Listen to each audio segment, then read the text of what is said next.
안녕하세요. 달빛 미스터리입니다. 여러분, 혹시 이런 고민해보신 적 있으신가요? 매일 땀 흘리며 운동하는데 왜 살은 안 빠질까? 억울하고 답답한 마음. 저만 그런 거 아니죠. 심지어 어떤 분들은 운동하면 살 빠진다는 거 다 거짓말 아니야? 하고 의심까지 하실 거예요. 오늘 이 영상이 그 모든 오해와 궁금증을 시원하게 해결해 드릴 겁니다. 우리가 몰랐던 살이 안 빠지는 숨은 이유부터 과학적인 해결법, 그리고 실제로 성공한 사람들의 이야기까지 아주 알차게 준비했으니 끝까지 채널 고정해주세요. 자, 먼저 우리가 운동에 대해 흔히 가지고 있는 오해부터 깨볼까요?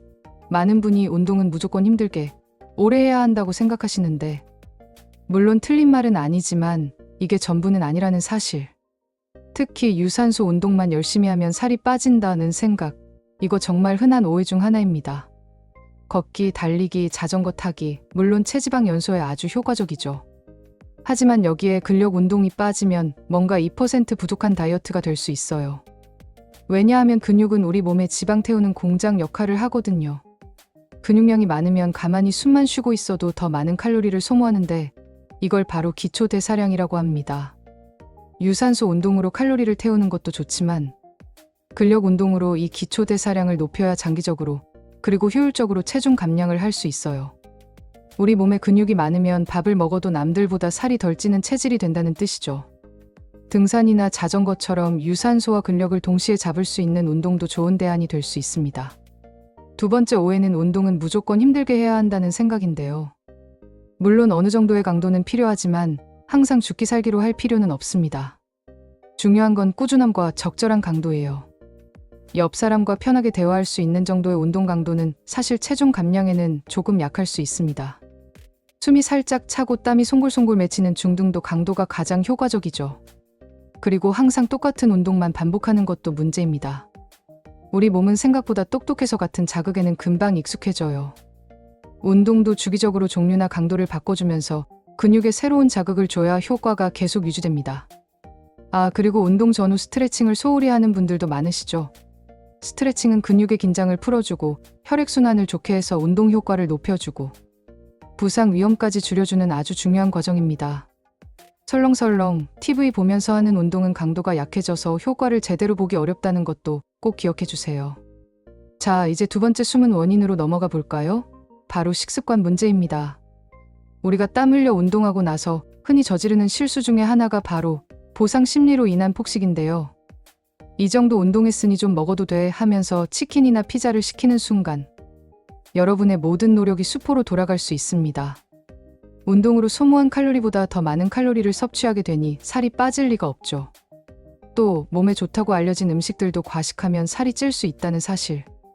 견과류, 다크 초콜릿, 올리브 오일은 분명 건강에는 좋지만 칼로리가 상당히 높은 편입니다. 아무리 좋은 음식이라도 과하면 독이 될 수 있으니 항상 적당량을 지키는 것이 중요해요. 그리고 물은 정말 중요합니다. 물은 포만감을 느끼게 해주고 신진대사를 활발하게 만들어 다이어트에 엄청난 도움을 줍니다. 탄산음료나 설탕 가득한 주스 대신 물이나 허브차를 마시는 습관을 들여보세요. 정말 많은 변화가 있을 거예요.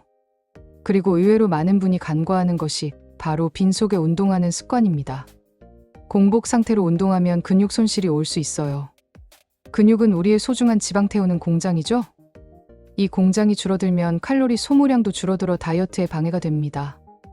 운동하기 1시간 전쯤에 바나나 1개나 우유 1잔으로 가볍게 허기를 달래주면 근육 손실도 막고 운동 효율도 높일 수 있습니다. 세 번째 숨은 원인은 바로 생활 습관입니다. 운동은 열심히 하는데 왜 살은 안 빠질까? 주위를 둘러보세요. 혹시 여러분은 운동 시간 외 활동량이 너무 부족한가요? 운동할 때만 움직이고 나머지 시간은 앉거나 누워서 보내는 시간이 많다면 전체적인 에너지 소비량이 줄어들 수밖에 없어요. 엘리베이터 대신 계단을 이용하거나 점심시간에 잠깐 산책을 하거나 집에서 간단한 스트레칭을 하는 등 일상생활 속에서 활동량을 늘리려는 노력이 필요합니다.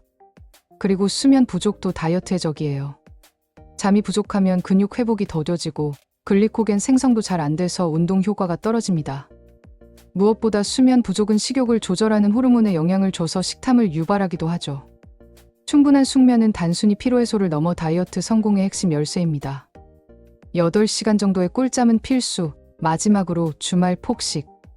평일에 아무리 식단 관리를 잘했더라도 주말에 무심코 찾아오는 폭식은 여러분의 노력을 허사로 만들 수 있습니다. 꾸준함이 중요하죠. 자, 여기까지는 우리가 조절할 수 있는 부분들이었는데요.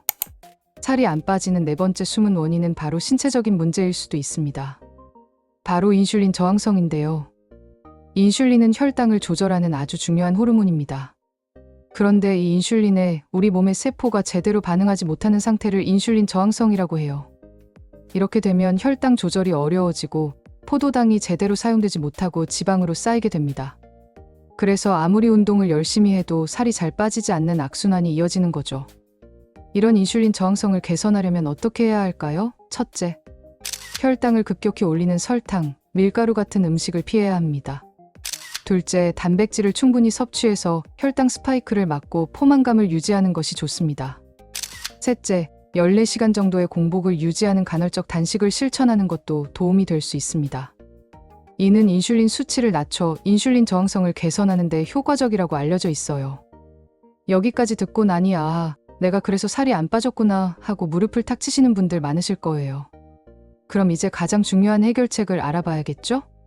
성공적인 다이어트를 위한 과학적인 해결책 지금부터 알려드립니다. 첫째, 균형 잡힌 식단은 기본 중의 기본입니다. 무조건 굶는 다이어트는 절대 금물, 건강하게 먹으면서도 칼로리 섭취를 조절하는 것이 중요해요. 과식을 피하고 단백질, 채소, 그리고 아보카도나 견과류 같은 건강한 지방을 충분히 섭취하세요. 단백질은 근육 유지와 생성에 필수적이고 포만감을 오래 유지시켜 식탐을 줄이는 데도 도움을 줍니다. 채소는 비타민, 미네랄, 식이섬유가 풍부해서 장 건강과 신진대사에 아주 좋고요. 둘째, 규칙적인 운동은 필수입니다. 단순히 많이 하는 것보다 꾸준히 하는 것이 중요해요. 유산소 운동과 근력 운동을 적절히 병행해서 체지방 연소와 기초대사량 증가라는 두 마리 토끼를 모두 잡으세요. 처음부터 너무 무리하기보다는 점진적으로 운동 강도와 시간을 늘려가는 것이 요령입니다. 그리고 다양한 운동을 통해 몸이 적응하지 않도록 자극을 주는 것도 잊지 마세요. 셋째, 충분한 수면입니다. 잠이 보약이라는 말이 괜히 있는 게 아니죠. 하루 7시간에서 8시간 정도의 양질의 수면은 호르몬 균형을 맞춰주고 근육 회복을 돕고 스트레스 해소에도 아주 효과적입니다. 잠을 잘 자야 우리 몸이 최적의 상태에서 지방을 태울 준비를 할 수 있어요. 넷째, 스트레스 관리는 정말 중요합니다. 현대인에게 스트레스는 뗄래야 뗄 수 없는 존재인데요. 스트레스가 심해지면 우리 몸에서는 코르티솔이라는 호르몬이 분비됩니다. 이 코르티솔이 많아지면 식욕이 증가하고 지방이 복부에 더 쉽게 쌓이게 되죠. 나만의 스트레스 해소법을 찾는 것이 중요합니다. 명상, 취미활동, 가벼운 산책 등 자신에게 맞는 방법을 찾아 스트레스를 적극적으로 관리해주세요. 다섯째, 생활습관 개선은 지속 가능한 다이어트의 핵심입니다. 앞서 말했듯이 운동 시간 외에도 활동량을 늘리는 노력이 필요해요. 계단 이용하기, 대중교통 한두 정거장 미리 내려서 걷기, 짧은 시간에 자주 스트레칭 해주기 등 작은 변화들이 모여 큰 차이를 만듭니다. 그리고 무엇보다 중요한 건 긍정적인 마인드입니다. 다이어트는 단거리 경주가 아니라 마라톤과 같아요. 때로는 정체기가 오고 좌절할 수도 있지만 포기하지 않고 꾸준히 노력하는 것이 중요합니다. 마지막으로 인슐린 저항성 개선에 신경 써주세요. 만약 이 문제가 의심된다면 혈당 스파이크를 일으키는 정제 탄수화물 섭취를 줄이고 단백질 섭취를 늘려보세요. 14시간 공복 유지도 인슐린 민감성을 높이는 데 도움이 됩니다. 필요하다면 전문가와 상담하여 정확한 진단과 해결책을 찾는 것도 좋은 방법이에요. 이제 실제로 이 방법들을 통해 성공한 사람들의 이야기를 들어볼까요?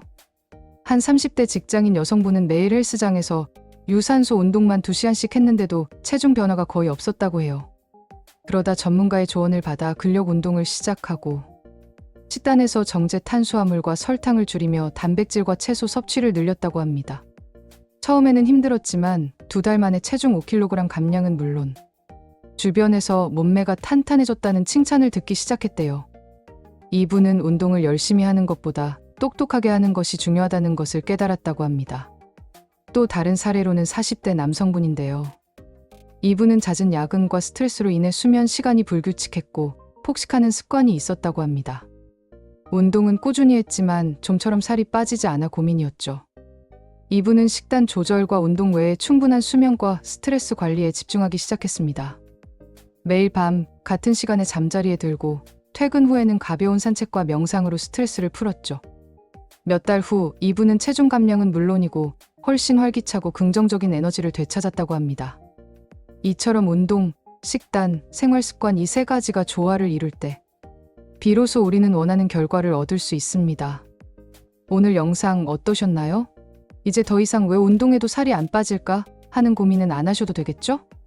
단순히 운동만 열심히 하는 것을 넘어 우리의 식습관, 생활 습관, 그리고 숨어있는 신체적인 문제까지 함께 개선해 나가는 것이 건강하고 지속 가능한 다이어트의 핵심이라는 것을 꼭 기억해 주세요.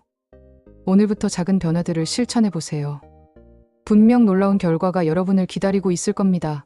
이 영상이 도움이 되셨다면 구독과 좋아요, 그리고 알림 설정까지 부탁드립니다.